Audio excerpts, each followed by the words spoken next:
Oke lah, enggak apa-apa. Ya, pemirsa, masih dari gedung Mahkamah Konstitusi, Pak Refli. Iya. Nama Pak Hambit Binti ini sebenarnya calon bupati dari kubu petahana di Gunung Mas, dan dari data yang kami peroleh di lapangan pun sebenarnya memang suaranya juga sudah lebih tinggi daripada calon lainnya.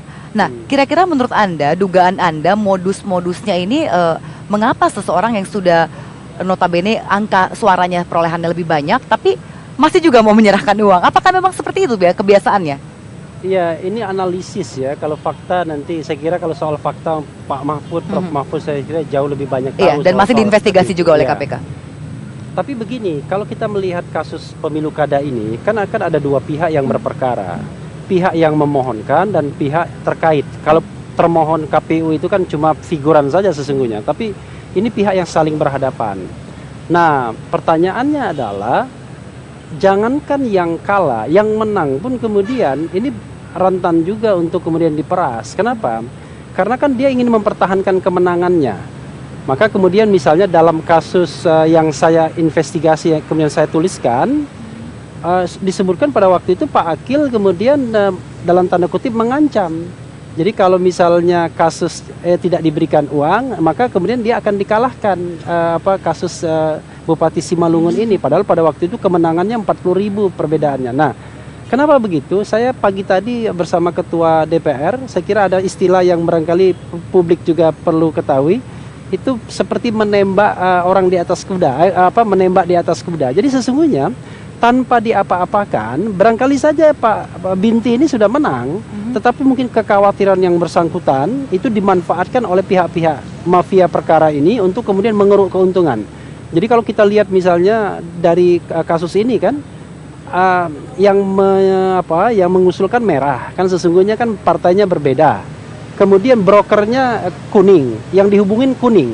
Nah, ini menunjukkan pola, ini menurut saya ada personal interest di sana, tapi juga mungkin ada juga pola-pola lain yang sangat terkait dengan kemungkinan kepentingan kelompok atau kekuatan politik Analisa tertentu. Anda lebih kuat ke arah mana? Karena juga publik mulai menduga-duga ini personal interest untuk pribadi saja atau untuk partai? Saya kira dua-duanya. Dua-duanya ya? Dua-duanya. Tidak bisa dilepaskan. Iya, tidak bisa dilepaskan karena kita ini kan ada hajatan pemilu. Oke. Saya kira kandidat membutuhkan dana yang besar ya untuk kemudian berkampanye, tapi dia juga ingin menanam jasa kepada elected, ya kan, kepala daerah terpilih.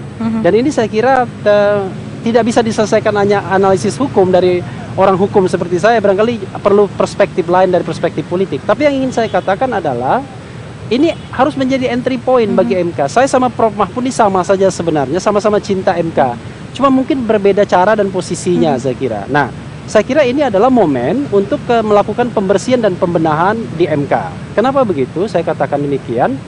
Karena kalau kita bicara tentang misalnya yang terlibat satu orang, tetapi kalau kita bicara karakteristik mafia peradilan atau mafia hukum, tidak mungkin kan satu orang bekerja. Pasti ada pihak lain yang terlibat, entah itu eksternal atau internal. Nah, sekarang membersihkan eksternal dan internal itu adalah saya kira tugas mulia institusi MK ini, agar kemudian bisa kemudian mengembalikan kredibilitas dan kepercayaannya. Saya akan ke Pak Mahfud dulu. Pak Mahfud, saya akan mengutip ini kata-kata Anda. Dari 400-an sengketa pemilu kada, 50% menawarkan suap ke MK. Berarti memang banyak sekali ya Pak tawaran-tawaran yang masuk ke MK. Dan apakah Pak Mahfud sendiri juga pernah mendapatkan tawaran ini?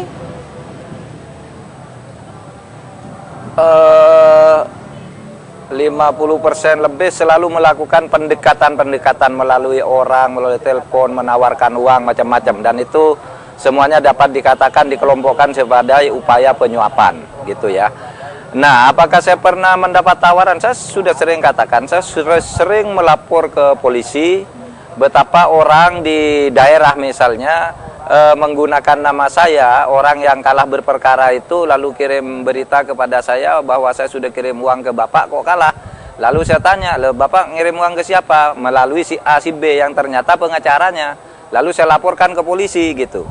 Nah, seperti itu kadang-kala banyak terjadi juga.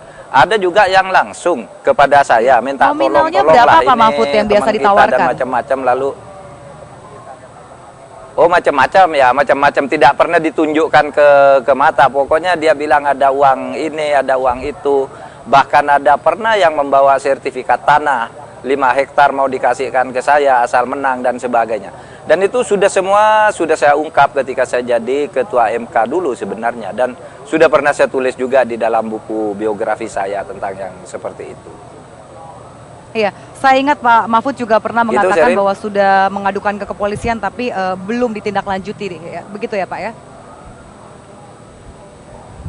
Betul.